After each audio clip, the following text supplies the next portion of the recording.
ಯೇಸು ಕ್ರಿಸ್ತನ ಭಕ್ತರ ಮಧ್ಯೆ ಪ್ರತಿಧ್ವನಿಸಿದ ಕೃಷ್ಣ ಭಜನೆ. ಚರ್ಚ್ನಲ್ಲಿ ಕೇಳಿಬಂತು ರಾಧೆ ಗೋವಿಂದ ಗಾಯನ. ಸನಾತನ ಧರ್ಮದತ್ತ ವಿದೇಶೀಯರ ಆಕರ್ಷಣೆ.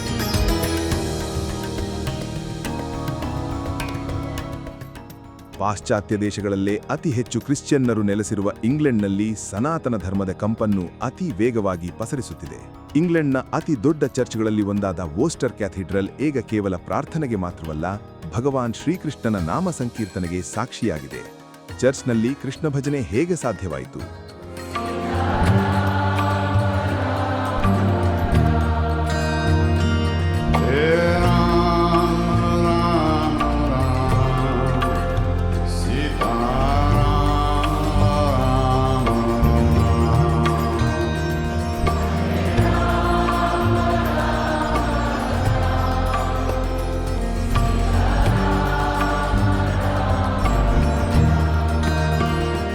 ಇಂಗ್ಲೆಂಡ್ನ ಪ್ರಸಿದ್ಧ ವೋಸ್ಟರ್ ಕ್ಯಾಥೀಡ್ರಲ್ನಲ್ಲಿ ನಡೆದ ದೃಶ್ಯವಿದು.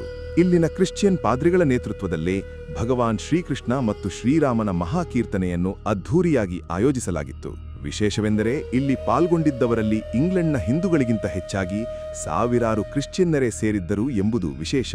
ಈ ಭವ್ಯ ಕಾರ್ಯಕ್ರಮದ ರೂವಾರಿಗಳಾದ ಜಗನ್ನಾಥದಾಸರು ಕಳೆದ 1 ದಶಕದಿಂದ ಇಂಗ್ಲೆಂಡ್ನಾದ್ಯಂತ ಇಂತಹ ಮಹಾಕೀರ್ತನೆಗಳನ್ನು ನಡೆಸುತ್ತಾ ಬಂದಿದ್ದಾರೆ. ಅವರ ಮಧುರ ಧ್ವನಿಗೆ ಮನಸೋತಿರುವ ಅಲ್ಲಿನ ಸ್ಥಳೀಯರು ಕೃಷ್ಣನ ಭಕ್ತಿಯಲ್ಲಿ ಲೀನರಾಗಿ ಕುಣಿಯುತ್ತಿರುವುದು ನಿಜಕ್ಕೂ ರೋಮಾಂಚನಕಾರಿಯಾಗಿದೆ. ಸಂಗೀತದ ಮೂಲಕ ಕೃಷ್ಣನ ಧ್ಯಾನ. ಈ ಮಹಾಕೀರ್ತನೆಯು ಕೇವಲ ಹಾಡಲ್ಲ, ಇದೊಂದು ಮ್ಯೂಸಿಕಲ್ ಮೆಡಿಟೇಷನ್ ಎಂದು ರಾಧಿಕಾ ದಾಸ್ ಬಣ್ಣಿಸುತ್ತಾರೆ. ಇದು ಮನಸ್ಸಿಗೆ ಅಪಾರ ಶಾಂತಿ ಮತ್ತು ಸಂತೋಷವನ್ನು ನೀಡುತ್ತದೆ ಎಂದು ಅವರು BBC ಸಂದರ್ಶನದಲ್ಲೂ ವಿವರಿಸಿದ್ದಾರೆ. ಕೇವಲ ಜಗನ್ನಾಥದಾಸರು ಮಾತ್ರವಲ್ಲ, ರಾಧಿಕಾ ದಾಸ್ ಮತ್ತು ಜಾನ್ವಿ ಹ್ಯಾರಿಸನ್ ನಂತಹ ಅನೇಕರು ಈ ಕೀರ್ತನ ಚಳುವಳಿಯನ್ನು ಮುನ್ನಡೆಸುತ್ತಿದ್ದಾರೆ. ಜಾನ್ವಿ ಹ್ಯಾರಿಸನ್ ಅವರು ಕೀರ್ತನ್ ಲಂಡನ್ ಪ್ರಾಜೆಕ್ಟ್ ಮೂಲಕ ಕ್ರಿಶ್ಚಿಯನ್ ಪ್ರಾರ್ಥನಾ ಕೇಂದ್ರಗಳಲ್ಲಿ ಸನಾತನ ಧರ್ಮದ ಜ್ಞಾನವನ್ನು ಪಸರಿಸುತ್ತಿದ್ದಾರೆ. ಕೃಷ್ಣನ ಭಜನೆಗೆ ಸಿಕ್ಕಿದೆ ಸೆಲೆಬ್ರಿಟಿಗಳ ಆಕರ್ಷಣೆ. ಇವರ ಭಕ್ತಿಗೀತಗಳಿಂದ ಪ್ರಭಾವಿತರಾಗಿ ಹಾಲಿವುಡ್ ನಟ ವಿಲ್ ಸ್ಮಿತ್ ಅವರ ಪುತ್ರಿ ವಿಲೋ ಸ್ಮಿತ್ ಕೂಡ ಶ್ರೀಕೃಷ್ಣನ ಮಂತ್ರಗಳ ಆಲ್ಬಂ ಬಿಡುಗಡೆ ಮಾಡಿರುವುದು ಈ ಕೀರ್ತನೆಗಳ ಪ್ರಭಾವ ಎಷ್ಟಿದೆ ಎಂಬುದಕ್ಕೆ ಸಾಕ್ಷಿ.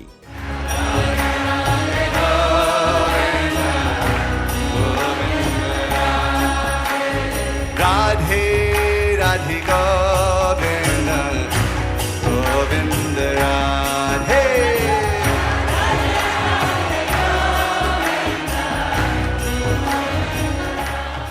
ಇಂಗ್ಲೆಂಡ್ನ ಕ್ರಿಶ್ಚಿಯನ್ನರು ತಮ್ಮ ಧರ್ಮದ ಆಚರಣೆಯೊಂದಿಗೆ ಸನಾತನ ಧರ್ಮದ ಕೀರ್ತನೆಗಳನ್ನು ಅಳವಡಿಸಿಕೊಳ್ಳುತ್ತಿರುವುದು ಮತ್ತು ಕೀರ್ತನೆಯಲ್ಲಿ ಶಾಂತಿಯನ್ನು ಕಾಣುತ್ತಿರುವುದು ಭಾರತೀಯ ಸಂಸ್ಕೃತಿಗೆ ದೊಡ್ಡ ಗೌರವವಾಗಿದೆ. ಸನಾತನ ಧರ್ಮದ ಈ ಅದ್ಭುತ ಹಾದಿಯನ್ನು ಪ್ರಪಂಚದ ಮೂಲೆ ಮೂಲೆಗೆ ಕೊಂಡು ಹೋಗುತ್ತಿರುವ ಇಂತಹ ಸಾಧಕರಿಗೆ ನಮ್ಮದೊಂದು ಸೆಲ್ಯೂಟ್.